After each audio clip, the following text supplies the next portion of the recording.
not Yep. go for the catch up approach, but it's more so, all right, build back into it, stay consistent. Um, Yes. And I'm not good at resting. I'm not good at taking it easy. So that doesn't help. yeah, you just go. Yeah. But other than that, I'm seeing heaps of improvement. Like I'm really loving it. So yeah. Awesome, fantastic. As long as you're seeing the improvements, you're enjoying it, and that's the main thing. That's all we ask for, really. Um, all right. So pretty much today we're going to go through mastering soccer skills. So um, obviously the sport requires you to be skillful, be confident on the ball, or at least it requires that for you to be confident and to play the game well, which is obviously something we all strive for. So as we go through this, if either of you have any questions about anything, or if you want to pause or want me to go a bit more into depth about anything, let me know, whether it's for your personal circumstance, for Lily, whatever it might be. Just feel free to, I don't know, drop it in the chat or take yourself off mute. Feel free to ask any questions you've got. So we can make this about you if you want, if there's anything personal that you're wanting to work on in your game or what you think Lily wants to work on or for yourself, Pen, um, anything that comes to mind with your own training sessions or any situations in games that you want to chat to me about, like feel free to ask. Does that sound good? Cool, sweet. So let's get into it. So pretty much, obviously, like I said before, soccer it's a skillful game. So we want to make sure we have the foundation of skills within our locker to play the game well. We want to have the confidence and composure to execute different things on the field, but also to just make sure that we're playing the game well. We're confident, we're composed, we're calm under pressure. We feel like we're in control. A lot of the time, like when like you're learning the game, you're getting into it, you might struggle confidence wise. And I can't express confidence enough because it's a major part of the game. And it's it's something that can be improved. It's a skill that you can work on and actually get better at. So in terms of football, soccer, we want to make sure that we have a strong foundational skills. And like it says here on the screen, so our ball control, so anywhere from like your first touch, how you control the ball. But ball control also leads into your dribbling, your passing, and your shooting. Anything to do with you on the ball when you're in charge, we want to make sure that you're able to execute these tasks well, but also be able to execute them all in as many different ways as possible. So if I had one of my players were looking to do like a long range pass, and it's like the more ways you can execute that long range pass, the more unstoppable you become. So you want to do a long range pass, if you can use your right foot, your left foot, it's already the defender's already has to make a decision. Well, what do I do? She can use both feet. Can you use the inside of your boot? Can you use your laces? Can you use the outside of your boot to make that same pass?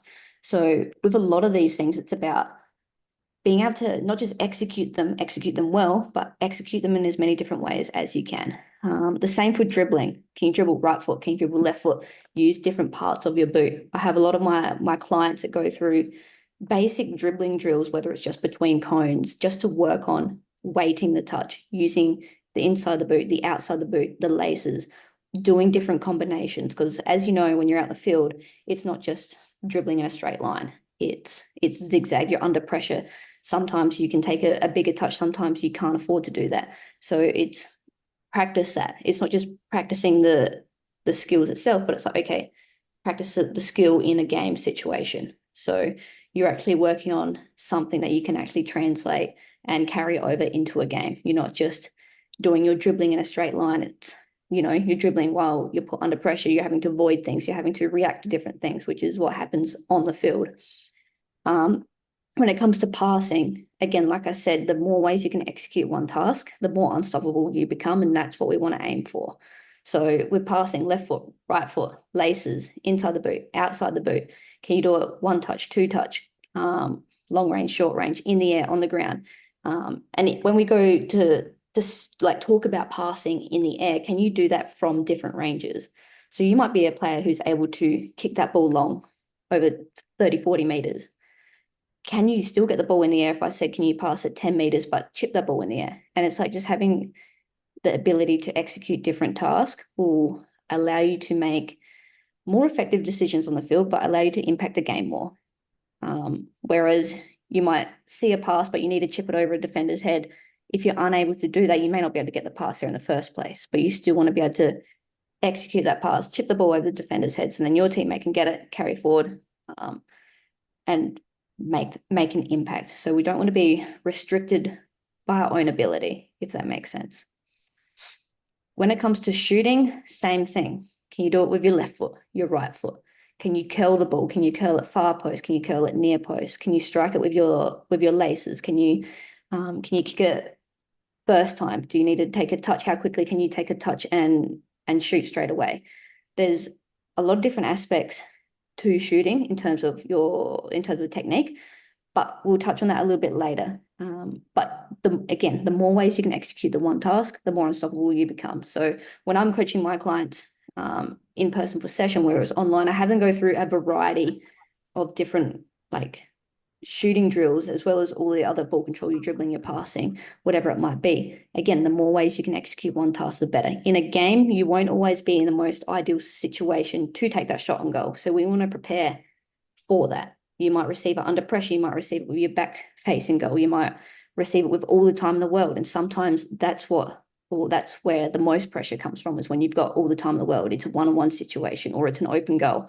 And we want to prepare for that. So having that foundation, not to just be able to shoot the ball, but be able to place it well, to find a technique that works for you consistently. And that's another thing I have my clients do. Sometimes they can shoot really well, but it's like, how well can you rely on that technique? There are certain techniques that work and you can put it in the top corner, but it's not something that you can rely on every single time. So it's about finding that technique to curl into that top right corner. And then can we find another technique? Can we go to the other post? Can we go down the bottom? Finding a way to do that. So when it comes to a game situation, it's like, okay, boom, far right post is open. I know the technique to get it there.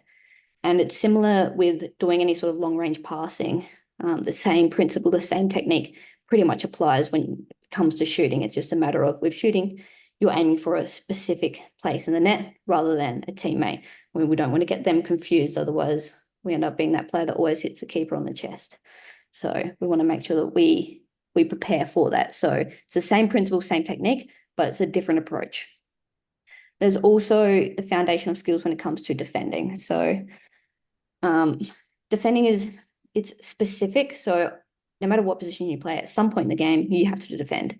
And it's like, what's the skills when it comes to defending? Maybe it's being physically prepared to defend, being able to go into the challenges 50-50s.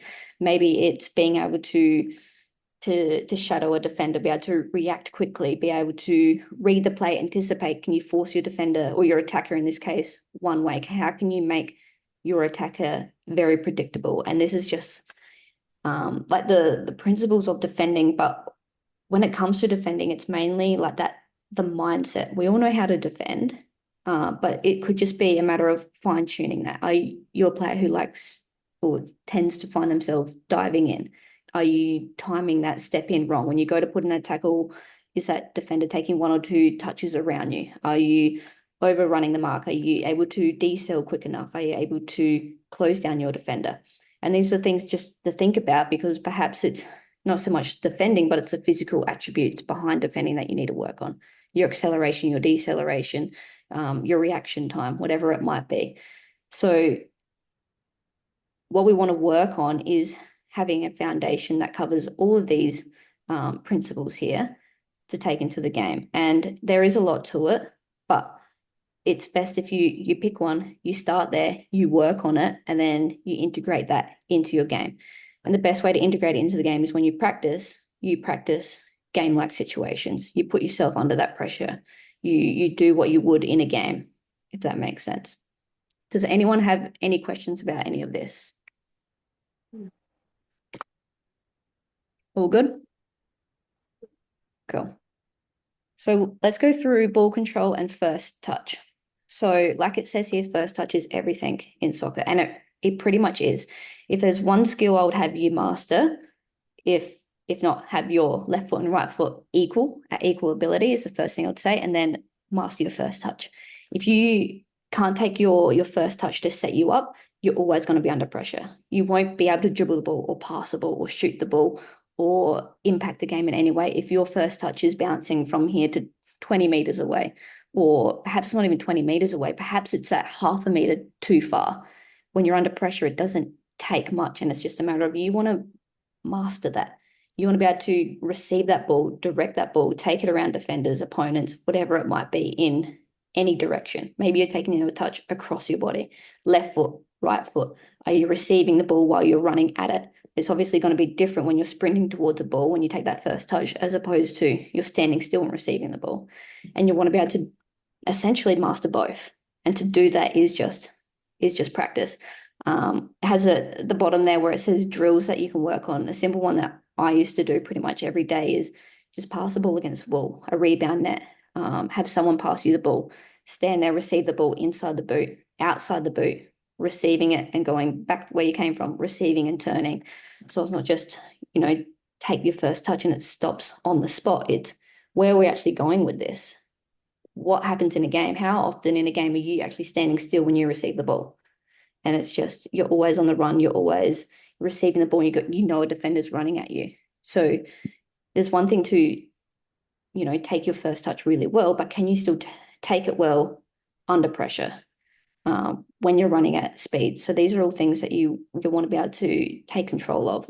And it's all about taking the speed off the ball. So as it says here, focusing on like being able to cushion the ball with essentially all parts of your boot. You want to be able to master it with all parts of the boot, but it's about taking the speed off the ball. So if you're a player who tends to come at the ball and you go at it and it bounces off your boot, it's because if you're going to come at something, it's going to go back the other way. You need to take the speed off the ball, whether it's a first touch where the ball's on the ground or in the air. You want to cushion it. You want to bring it into you so you can protect it. And point two, receiving the ball with purpose. So a lot of players, we tend to go through the motion of, just let the ball hit my foot. So then it's in my control. But when you do that, it's like you could be inviting defenders in to close you down. Are you directing that ball? You're receiving it and, are you taking it away from that opponent? Are you taking it into space, perhaps? These are just different things to think about. And it comes down to first touch, but also knowing where you want to take that first touch. So it's one thing to be able to control the ball, but it's like, well, what are you doing when you control the ball? Because I'm pretty sure we've all been in a situation where we've received the ball and we've stopped it on the spot, and then defenders close you down. You're under pressure, you panic, you kick it, you lose it, it's a turnover. And it's just like in situations like that, it could just be a simple case of when you receive the ball, you take your touch in, you take it across the opponent, you're moving with the ball, they have to chase you. When you're moving, you can create space, your teammates can move. But if you receive it and stop on the spot, depending on the circumstance, you could be put under a lot of pressure or even turn over the ball. So take that first touch with purpose. So like I said at the start, first touch it's everything. You won't be able to execute any other things if you can't keep the ball under control in the first place. Another way that I like to work on my first touch and my overall ball control is juggling. A lot of players underestimate the importance and the value of juggling, and which tends to come from players who are unable to juggle the ball. They will devalue it and say it's pointless. You don't actually do it in a game. But the principle behind it, when you're working on your juggling, it's both feet, your left foot, your right foot, inside the boot, laces, and it's working on that touch. When you receive the ball, you're dribbling the ball and you go to wait that touch to the side, but perhaps it wasn't far enough, it gets stuck underneath your boot, or perhaps you've tapped it out too far. It's the same thing when it comes to juggling. You want to repeatedly hit that ball up the same height over and over again. And it's super, super important to master your juggling, and it will carry over onto the field. Like it's pretty much a direct effect that goes across. Like with juggling, you're working on your ball control, but you're also working on like your balance, your coordination, your rhythm, but also how you overcome a challenge. So at the start, juggling, it's hard. And it's like, okay, there's a problem, can we solve it? And it's like, how many times on the field are you faced with a problem? And it's like, how do we solve this? Where's the space? Where's my teammates? Where do I shoot? Where do I pass? And it's like, stick to it, solve that problem. Work on your touches, work on your juggling. And it's just about essentially with ball control and first touch is just getting touches on the ball, whether you're passing against the wall with someone, or working on your juggling, a rebound net, whatever it might be, where that ball's coming at you, it's the best way to work on your first touch. And you start simple. If you can't master it in a controlled environment, essentially that's what juggling is, and passing against the wall, it's a controlled environment. You can't expect to be able to do it on the field, essentially, when it's uncontrolled. It's unpredictable. You've got defenders. The ball from your teammate might be super fast or super soft, or to your wrong foot, or you're facing the wrong way, whatever it might be. So the more you can master it in a controlled environment, the better you'll be when it comes to game day. Does anyone have any questions about first touch or ball control, or any situations they want to go over? I think What was that? Sorry? Lily needs to work on her juggling. Yes, and it can be, it's hard, so that puts players off, and it's just like, I'm never going to juggle on the field. But a lot of players at the same time will go for like a 5K run or a 10K run to work on their fitness, and it's like, at what point in the game are you actually running 5K, 10K at one pace? Like, if you're going to work on your endurance, make it football specific. The same with juggling. Like I said, it highlights a lot of different points in the game that you need to work on, even if it's just balance, standing on one foot. It's like you need to be able to stand and balance on one foot to pass a ball, to run, to whatever it is. And yeah, it's hard, and it puts a lot of players off because it gets frustrating. I've been there. But if you stick to it, the benefits are huge.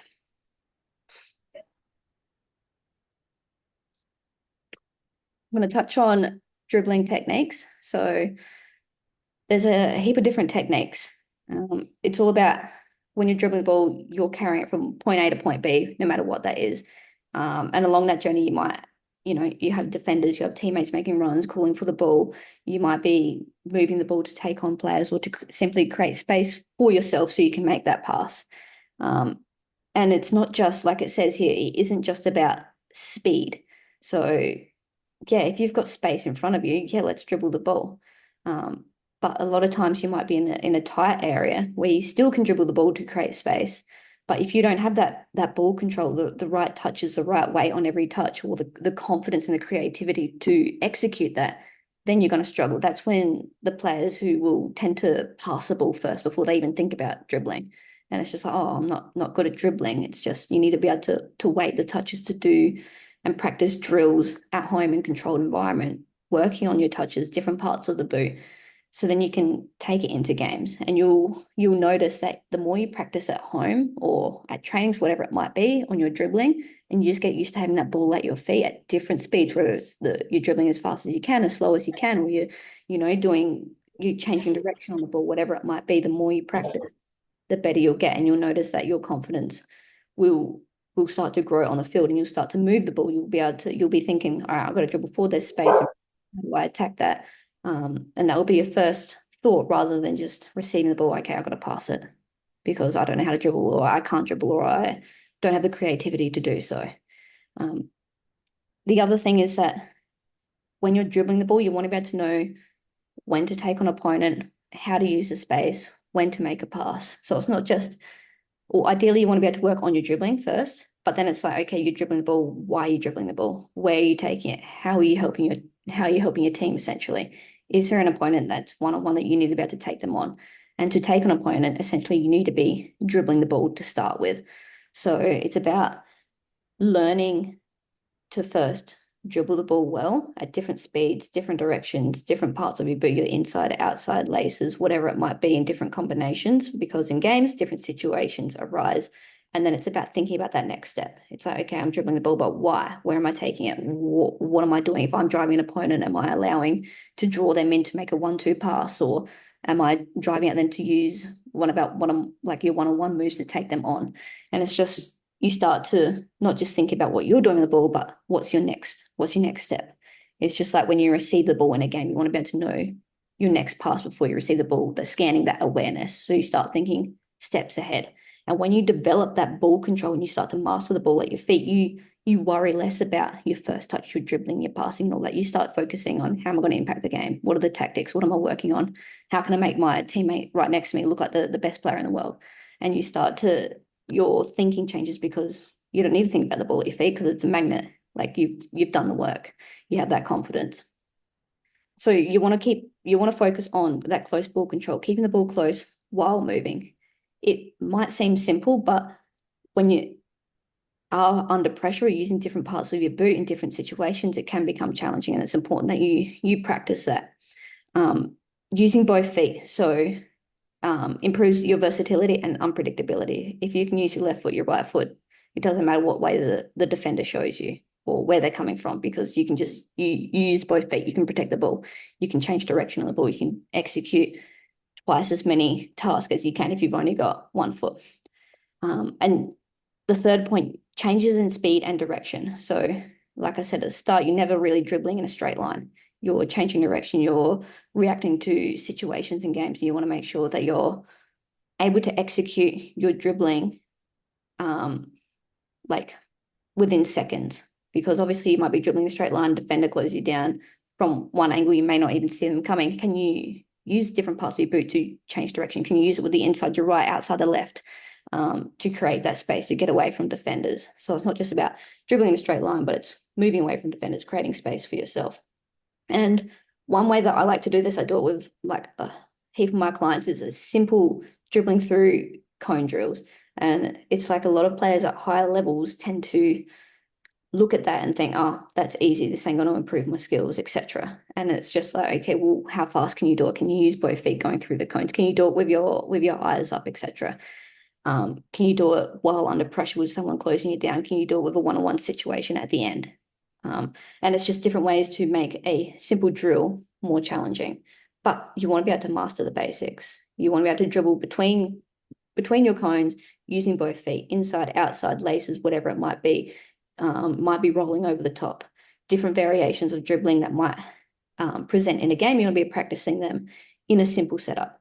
And it might seem simple, but it's not easy. And it's definitely not easy to do it at speed or under pressure. So you want to be able to prepare for all of that. And yeah, most important part is practice with both feet. If you got both feet, you become twice as unstoppable. So I can't express that enough. Tip one, practice whatever you do on your right foot, do on your left, or left foot, do on your right. Just make sure you're confident using both feet. Anyone have any questions about dribbling or different techniques? Cool. Passing and vision. So like I mentioned before, you want to be able to know your next move before you receive the ball. Perhaps you're dribbling the ball, you want to be able to see what's going on, but also when you're receiving a pass and you're about to make a pass, you want to be able to know where it's going. What's the next play going to be? This is where it comes into anticipation. So then you can make your decisions faster, and you can get into position sooner. So if you can see, your teammates over there about to do a 1-2, maybe you could be that third player that gets on that ball, and you start to predict. And the best way to do that is just have game time, like just be on the field, just be playing the game, and be consciously present as well. So passing, making sure that you're aware of where you're passing, where you're receiving the pass from, where do you want to go next with it? And it's just about thinking that next step ahead. When it comes to passing itself, like I said before, you want to work on your left foot and your right foot, but also accuracy and pace of the ball. So you'll probably all heard your coaches talk about ball speed and making sure the ball is getting to your teammate at the right pace. You don't want to be too slow, otherwise opposition will cut it out, or you won't be able to switch the players quick, or you won't be able to shift the opposition off balance if the ball is just trickling across, the opposition's got time to set up. And it's just like, you just want to pass with purpose. So you want to make sure you got the right weight on it, and you got the precision of, or the accuracy of, yeah, I'm about to pass it into the midfield and it's going to hit their feet. And the next step to that is not just hitting your teammate, but what's my teammate's body position? Are they side on? Is there, when you look up, does your teammate have space and time? Okay, how about we work on passing it to their back foot rather than just trying to hit them? You hit it to their back foot so they can get it and turn and go. And it's just thinking that next step ahead. And these are the little details I try to focus on when I'm training, when I'm playing. And it's just like, okay, I've made that pass to my teammate. I probably split two defenders, but if it goes to their wrong foot, it's just like, I feel like I've let them down, or I've stitched them up in a way, or that's the standard that I have for myself. It's kind of like, okay, if I'm going to split these two players and I'm going to hit my teammate, I want it to be on their back foot because I can see they've got space and time, they can turn on it and go. And you just want to make sure that you have that confidence in yourself to execute that task and have that accuracy and the right pace behind you. And one way to work on that is to do partner passing and set them up at different distances. Can you do a meter pass? Can you do 10 meters? Can you do 20 meters? Whatever it might be. And then it's not just about hitting that pass, but perhaps you trying to hit it between two cones, like they're the acting defenders. Maybe the cones are like only 1 meter apart. Can you split that pass? Can you get it there? Then can you get it to your teammate on the right foot that they want it on? Scanning the field. So when you're about to receive a pass or you're about to make a pass, whatever it might be, you want to be checking your surroundings so you know where your teammates are, where the space is, where is the opposition. Because sometimes you might receive the ball and you might be like, okay, my right winger is free, I'm going to hit them. But you can also see their fullback's probably anticipating to close them down. Maybe that's not the right ball. Maybe you see that the fullback coming in, maybe it's over the top, your right winger makes that running behind. And these are just situations where it's like you want to make sure you're scanning so you can set your teammate up. And if you're not setting your teammate up, it's probably just going to result in a transition. You're not going to be able to attack, you're not going to go forward, and then you end up back at square one. You're back defending, setting up again. So it's just the little details that make a massive difference, and you want to make sure that you're able to execute them the best of your ability. Quick decision making, so moving the ball efficiently to break defenses. So sometimes you receive the ball, you might be a player who tends to take too many touches before they make that decision to execute. And by that time, your teammates probably made a different run. The defenders have closed it down. Maybe they're offside. And it's just having that vision. So you're about to receive the ball. Okay, my teammate said I'm going to touch, hit it, and make that pass. And you'll be able to do that because you've worked on your passing, you've got your accuracy, you've already scanned, and now you can make your decision a whole lot quicker. So work on your passing, practice both feet inside the boot, laces, because laces is a good way to drive the ball over distance. It is a little bit harder, but it's a great way to, again, have a different way to execute one task. The more you have, the better you'll be. So just practice on receiving the ball 1 touch, 2 touch, and then making passes. When you're about to make a pass, eyes up, scan. What's the decision? And obviously decisions and or situations change within games real quick. And you want to be able to, think and be mentally ready to change your decision in any moment. So yeah, like I said, maybe you're not passing it to your teammate's feet. Maybe it's a through ball that you're anticipating they run onto. So just being able to make the decisions quickly, but the best way to do that is to practice and practice those situations. Does that all make sense? Any questions or anything? Cool. Shooting and finishing. So again, it's similar to passing and having more ways to execute one task, the better. So when it comes to shooting, there's a whole heap of different techniques that you can use, but it also requires confidence and awareness as well. So there's different techniques. So you could be striking the ball with your laces. You could be trying to curl the ball simply to get, maybe you're trying to curl it around a defender or around a goalkeeper, whatever it might be. You want to be able to work on both. So you want to be able to curl the ball in the top corner, far right. You want me to go near right, whatever it might be. You want to be able to do the same on your left foot. It's about where you contact the ball, your follow through, your balance, and just fine tuning all of those little bits and pieces of the technique, and then being able to, get them all right, be able to time them all. So I have a couple of players who, their plant foot might be too far behind the ball or too far in front of the ball. They might be trying to get the ball in the air and try and curl it, but they're striking through the middle of the ball. And it's just, you want to make sure that you've got your plant foot next to the ball. If you're trying to curl it, you want to be able to get under it, the inside of that boot, near your toe. You want to be able to get that contact. And then it's about your follow through. And it's just practice. Like, find that technique that works and execute it over and over again. So then it's something that you can rely on every time in a game, which is essentially what we want. You get in weird situations in the game, when to touch the ball. All right, I'm going to curl it right post. Cool. I know the technique to do that.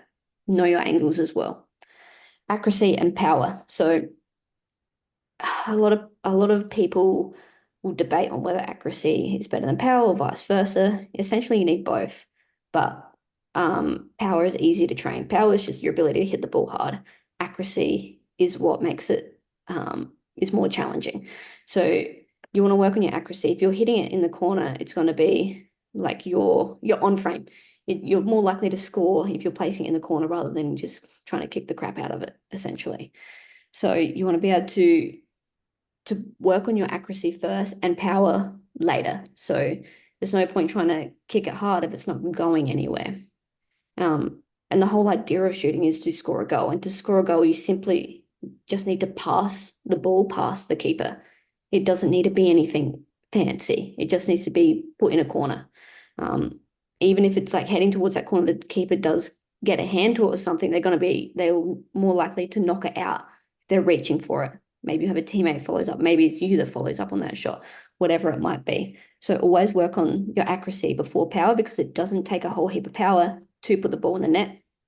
You know where you're putting it. The keeper's got to react to that, and the ball's obviously moving at speed, so it's already hard for them.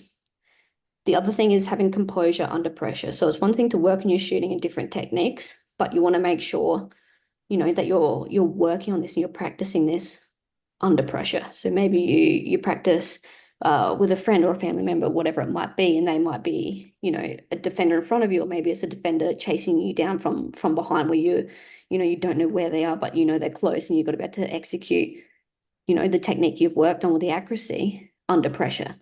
And that when you're in that pressure situation, you want to do it faster. So then you're training at speed. And when you train at speed, mistakes happen. And that's the perfect situation you want to be in to train. Because on game day, it's going to be fast. And not only physically fast, but mentally fast. Your brain's going to be going 100 miles an hour, and you're under pressure. You just want to kick it. And it's just like, okay, how do I get out of that, you know, mindset from being under pressure to just kick it to, okay, the defender's closing me down, I'm under pressure, but I still got to get this ball in the net, because that's my job. I got to put the ball in the net, then I'm done.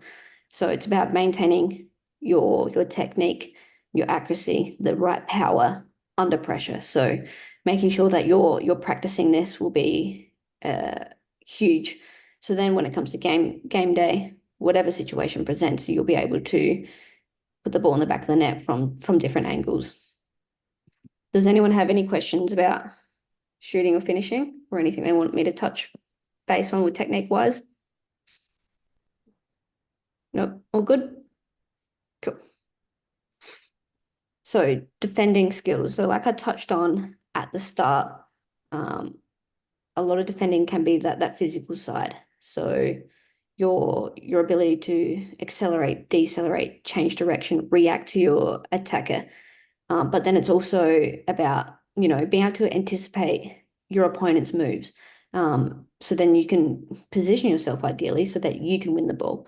So I had a client work with me the other day about like 2-on-1 like defending. And it's like, if you're that one defender and you've got two attackers you've got to close down, the first thing you want to do is, or even if it's just a 1-on-1 situation, it doesn't need to be 2-on-1, it's make your attacker predictable. So you want to make sure that the attacker's not making the decision, you're making the decision for them.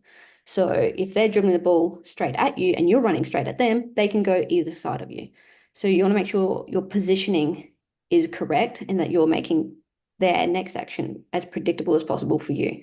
So a good way to go about this is, okay, is my attacker left footer or right footer? If they're right footed, okay, let's show them to their left foot. So maybe you're cutting out a pass, or maybe you're simply just forcing them to their left foot. So instead of running straight at them, you know, you curve your run. So they can't go on their right foot. Or if they do, it's going to be, you know, you're right there. You're going to be able to win the ball. But also when you make that curve run, you're forcing them on their left, you're anticipating that if they go down their left side, you're there. You're ready, because you're trying to make that decision for them, essentially. And if you are ever in a 2-on-1 situation, you either make the decision where you cut off that pass to their teammate, or you cut off the other way so they have to pass that ball. Whatever it is you decide that you want them to do, make that happen. Position yourself in a way where it's like, okay, that's the attacker thinks, okay, that's my only option. I have to go on my left foot, or okay, I have to make this pass. It would just help you, you know, eliminate one of their options. So then you know what's going to happen. And also when you do that and you shift your body positioning, it also allows your teammates to think, oh, she's blocked off that pass, this player's gone down the line, it gives your teammates time to recover, to set up again. Or it's like, okay, she's forcing that pass. Maybe I can get to that player and close them down or put them under pressure, make an error. So it not only helps you in that situation, but it also indicates to your teammates, this is what's about to happen. Like you just try and make it as obvious as possible, what you want them to do. And then when it comes to tackling, you want to make sure your timing is right. So perhaps it's different situations where your attacker's running at you at speed. You don't want to go running at them at speed either. When you have an opponent running at you at speed, the one thing you want to do is take away that speed. Especially if they're a skillful player, you approach them, but then you slow down, you give them that distance.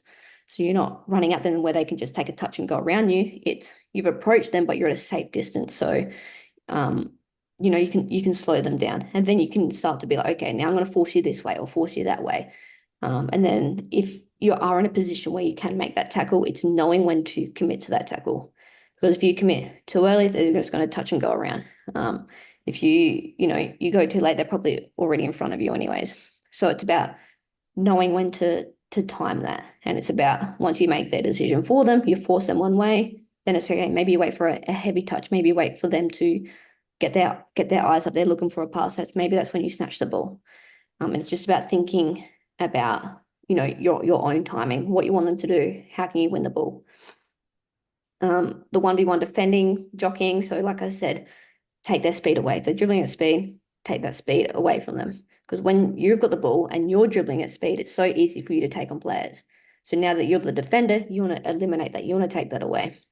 And a good way to work on that is do your 2v1 drills. Have someone drive at you with the ball. They will execute different skills. Can you eliminate them, get them to dribble at you at different speeds? So then you can practice closing them down, but also slowing down and then going like running backwards to make sure that defender stays in front of you. But then also work on the physical attributes and work on your ability to react quickly, if that makes sense. And then different techniques to work on the different techniques to tackle the ball or tackle the opponent to win the ball. Does that make sense? Cool. Any questions about defending? No. Cool. So essentially, with all of these different attributes that comes with, whether it's you on the ball or you wanting to win the ball, you want to make sure you build confidence. You have confidence in your skills. So whether you're dribbling, you're passing, shooting, whatever it is, you can execute that and you're confident with it. To do that, the best way is repetition. Just do reps of it. Whatever it is, work on one technique, whether it's dribbling. Okay, today I'm going to master the ball, dribbling between the cones with my left foot, inside, outside, rolling over, whatever it might be. I'm going to work on shooting, across my body with my laces. That's what I'm going to work on. And I'm just going to do reps of it, left foot, right foot. Your confidence comes from your practice. When you build enough evidence in training and your practice that you can do it, then you're going to go into game day or into the game. You're going to be, yeah, I'm confident. I can do this. I can dribble the ball. I can take on players. I can, master my first touch. I can shoot the ball in different ways. And then you trust yourself. You can execute things under pressure, or you execute things in games where you're not actually thinking about it. You just, you look up, you scan, that's what I want to do. Boom, you do it.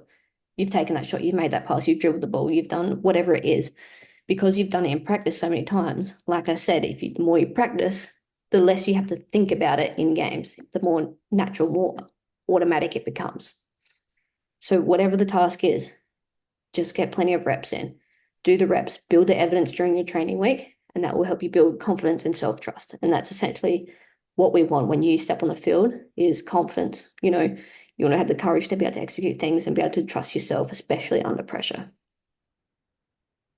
So we want to practice efficiently. So there is a whole heap of things that you can always work on. And it's just like, okay, I want to master them all. But it starts with just focusing on one thing at a time. Focus on the quality, not the quantity of things. So there might be a ton of different things that you've reflected on in your game that you want to work on.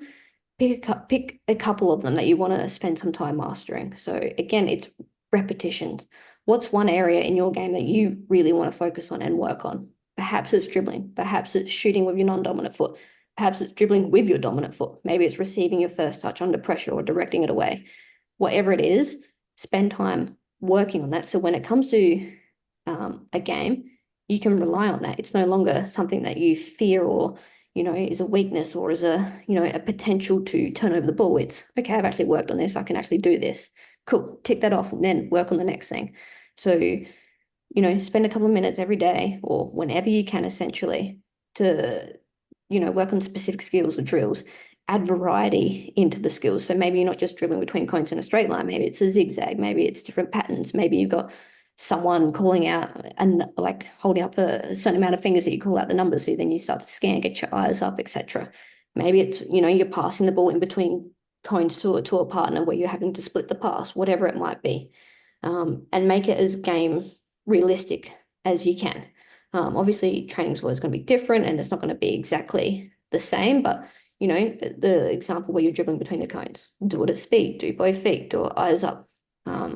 Just add in little components that can help you on game day, essentially. So some takeaways and things that you can work on. So from the list of, skills that you want to be able to master, just pick one of them. You can start working on it right now. You can start working on it tomorrow, whatever it might be, but stay consistent with it.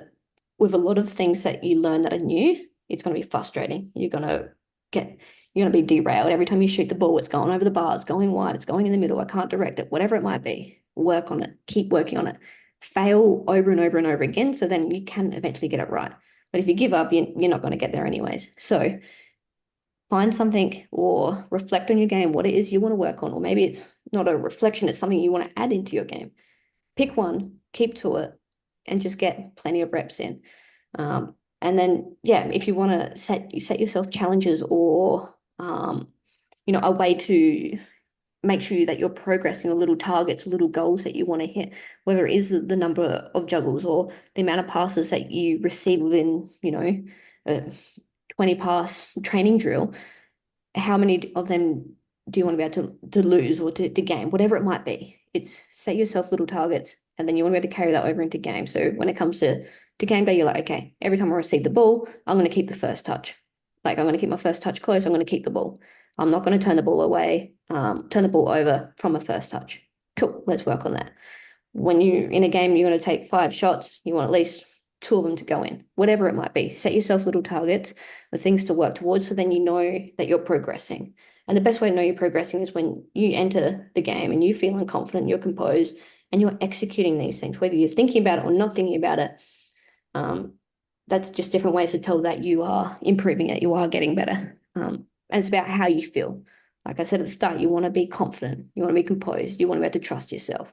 You want to build that evidence in training so you can take it into games and you essentially, hopefully, you don't even think about it. You just execute it because it's automatic. Does that all make sense? Or is there any questions you want to, ask while you're here? We'll go over.